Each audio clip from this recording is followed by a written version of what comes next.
Abiso sa mga kapatid nating motorista, epektibo na po ang dagdag singil sa produktong petrolyo ngayong araw ng Martes. Base sa inaprubahang price adjustment ng DOE, pinapayagan ng mga kumpanya ng langis na magtaas singil ng hanggang 2 piso at 31 sentimo sa kada litro ng diesel. Hanggang piso at 8 sentimo kada litro naman ang pinapayagang patong sa gasolina at 95 sentimo sa kerosene. Tumaas ang pandaigdigang presyo ng langis dahil sa nagkalabuan na naman ang negosasyon sa pagitan ng Amerika at Iran. Sa kabila ng dagdag singil sa petrolyo, tiniyak ng DOE na hindi ito nangangahulugang manipis na ang supply.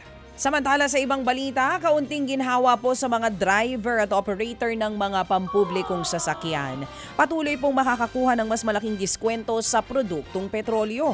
Inanunsyo ng Department of Energy na magpapatuloy hanggang Setyembre ang pagpapatupad ng 12 pesos kada litrong fuel discount. Paliwanag po ng DOE, kada buwan, sinusuri ng ahensya kung dapat bang ipagpatuloy o ihinto na ang diskwento. Dahil sa muling pagtaas po ng tensyon sa Middle East, pinalawig ang nasabing programa. Maalalang inakyat ng gobyerno sa 12 pesos ang diskwento mula po sa dating 10 piso kada litro. Inatasan ng NGCP na mag-install ng higit 250 megawatts ng battery energy storage system bilang tugunian sa manipis na supply ng kuryente sa Visayas grid. Ayon sa DOE, inatasan ng NGCP na ikonekta ang 4 na energy storage power plants sa Iloilo, Negros, Cebu at Leyte. Inaasahang makakatulong itong makabawa sa pagtaas ng red at yellow alert sa Visayas grid. Ilang linggo nang isinasa ilalim sa red at yellow alert sa Visayas grid dahil sa mga plantang pumalya at tumatakbo sa mas mababang kapasidad. Nasa 7.5 bilyong pisong pondo ang kinakailangan para tuluyan na pong matanggal ang non-technical system loss charges sa bill ng ating mga consumer. Ang non-technical system loss ay singil para sa kuryenteng ninanakaw. Nauna nang iminungkahi ng National Electrification Administration ang 4 na stages para po sa pagtatanggal ng non-technical system loss.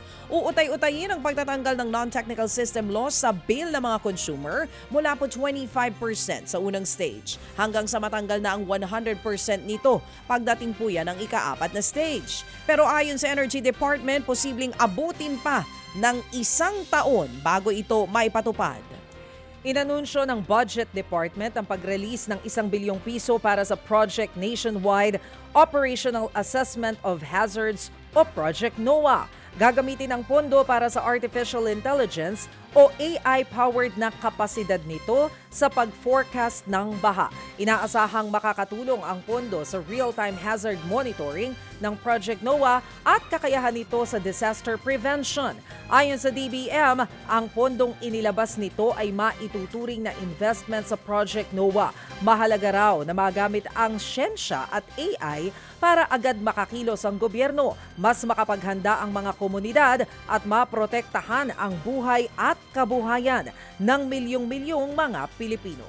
Mga kapatid, patuloy po kayong tumutok sa 105.9 True FM para sa totoong balita, impormasyon, music and entertainment. Mag-subscribe sa aming YouTube channel at podcast at sundan nyo kami sa Facebook, Instagram, X at TikTok sa True Network PH. Bisitahin din po ang aming official website, truefm.ph. At panoorin din kami sa True TV Signal, Channel 19. Kami po ang 105.9 True FM. Laging true sa'yo, kapatid.